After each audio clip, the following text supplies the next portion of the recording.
I swear, man, with every new article that comes out about Pierre-Luc Dubois, Winnipeg Jets center and current RFA who is looking to go to UFA status in 2 years, I just get more and more upset and kind of pissed off at the situation. I start thinking, man, this is a prima donna right here. Winnipeg, I feel so bad for you guys because you traded away Patrik Laine for this dude who's coming in here and pulling all the strings, or at least that's what it feels like. Pierre-Luc Dubois is in the news once again because of an article published on The Athletic the other day. This is the piece. What we're hearing on the Canadiens, the Jets, and PLD, published on July 15th by Murat Ates and Arpon Basu.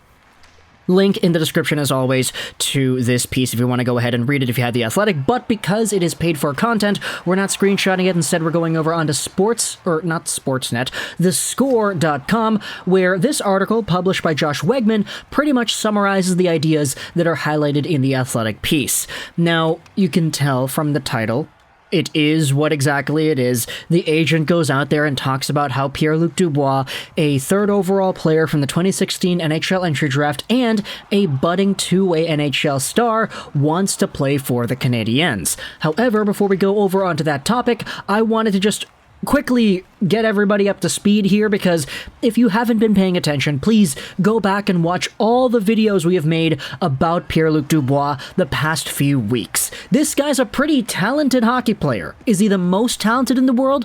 I wouldn't say so, but he's definitely talented enough to garner attention when it comes to how many points he gets, how much money he's going to be able to get, because he probably could get a lot. He's maxed out at 60 points twice in his career, and since he was drafted in 2016, it means that he is, 23, 24 years old?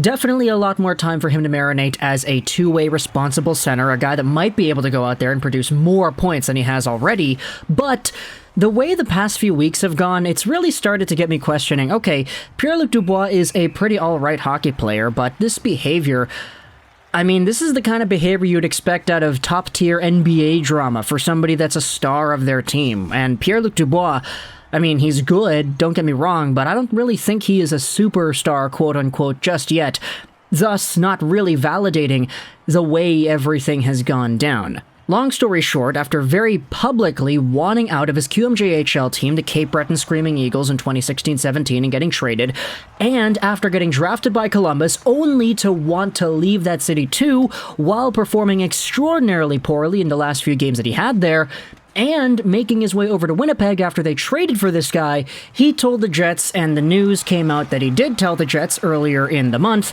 that he wants to go to unrestricted free agency in 2024. He wants to sign, presumably, a 2-year contract, because he does need a new one, he's an RFA right now, and take his talents elsewhere to whichever team he chooses by the time 2024 arrives. We then had even more word from other NHL insiders saying that, hey, there is a team that Pierre-Luc Dubois wants to play for, and it's one that's super obvious when you acknowledge where he's from and what team is there. It's the Montreal Canadiens. We made videos talking about all this stuff and why I was kind of, sort of frustrated with the way that he was handling the situation, especially for Winnipeg Jets fans that are coming in here and saying, yeah, no, Patrik Laine was a really good player that we had. You could debate, hey, did the Winnipeg Jets run this guy out of town? Maybe, maybe not. Who really knows? But the Jets traded Laine away. They got Dubois in return, and Dubois now wants to leave too. What the hell is this, man? He wants to leave an unrestricted free agent as well, making it so that the Winnipeg Jets would likely just get nothing if they were to hold on to this guy.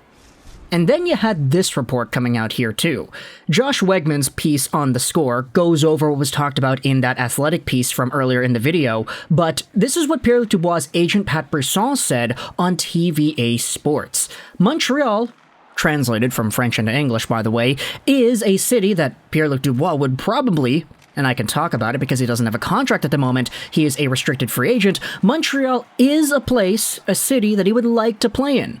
That's all I can say about that. The Athletic piece also said this, that Dubois even attended the 2022 draft in Montreal because he believed a trade to the Habs would be completed on the draft floor, sources told The Athletic's Arpon Basu and Murat Ates.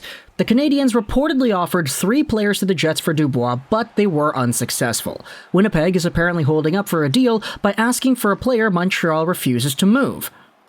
And so, You think about it like this, eh? And you talk about how Pierre-Luc Dubois, he's from Quebec, obviously he's in the area. When the NHL draft is being held in Montreal, you know that there are some players that might be able to go out there and join up, right? Like, you have some players that might be able to, I don't know, visit their team and congratulate the prospect that gets drafted and everything, and Pierre-Luc Dubois was there.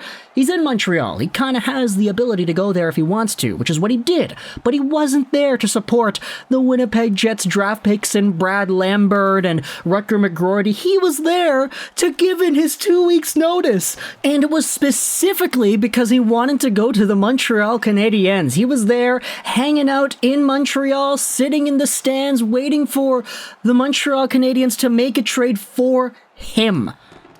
And he got JEBAITED.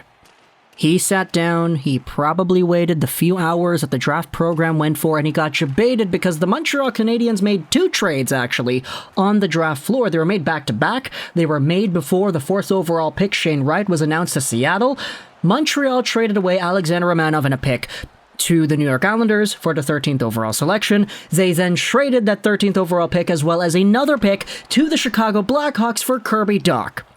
There you go. A big two-way capable center, 3rd overall as well, going over to Montreal, except the one that gets sent over is not the one that is in the building waiting to be called in that respect.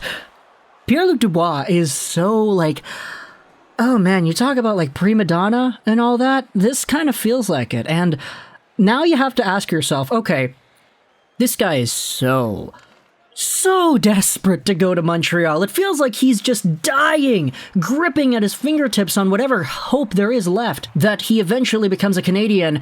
And the Montreal Canadiens, like, look, if I was Kent Hughes, I'm not shelling out whatever assets it is Winnipeg wants to get Dubois off of their roster, because Kent Hughes has all the negotiating power here.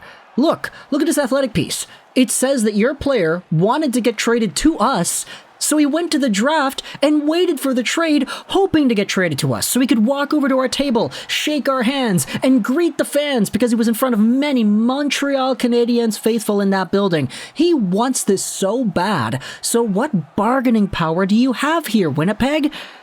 I feel so bad for the Jets fan base because this guy, he just doesn't want to play for y'all. Like, who tells your team in 2 years that you're going to be an unrestricted free agent? Who tells them that? And for Montreal, like, as a Canadiens fan, I'm not a primary Canadiens fan. They're my 2nd favorite team. But as a guy who also cheers for the Canadiens, like, look, Dubois is a talented player. I don't want to discredit that. He's not amazing number 1 superstar caliber guy, but if he gets 60 points in a year, making a reasonable amount of money, you could definitely say there's value there. It's just personality-wise, I still don't really know if this is the type of personality that I feel like the young guys, the Suzukis, the Caulfields, all the other players that are going to come on here, like Slafkovsky, maybe Sean Farrell sooner rather than later. I don't really know if that's the type of personality that I want these guys to be exposed to. But then again, I mean, Marty St. Louis is the coach, so if there's anybody that can go out there and give a player who is kind of super demanding about everything a taste of what it means to actually be a hockey player that perseveres through tough times, I think St. Louis might be that guy. I'm repeating myself like a broken record because of all the stuff we've made about Pierre-Luc Dubois over the past few weeks, but wanting a trade from his QMJHL team, very publicly wanting it to the point where his QMJHL team, the first one, gets so little value for him in return, getting drafted onto Columbus and wanting out after a few years and not playing well towards the end because you just didn't want to be there, and now in Winnipeg it's the same story. This is not a good hockey personality. He's a good player, but, like, the track record speaks for itself. So, Montreal Canadiens fans, talk to me in the comments on your thoughts about Pierre-Luc Dubois getting JEBAITED at the draft floor, how he wanted to be traded to Montreal, but how he wasn't. Instead, the Habs got another 3rd overall two-way caliber center in Kirby Dach, and Dubois is still a Jet at the time of recording this audio. Talk to me in the comments on your thoughts. I hope you enjoyed this video. And bye.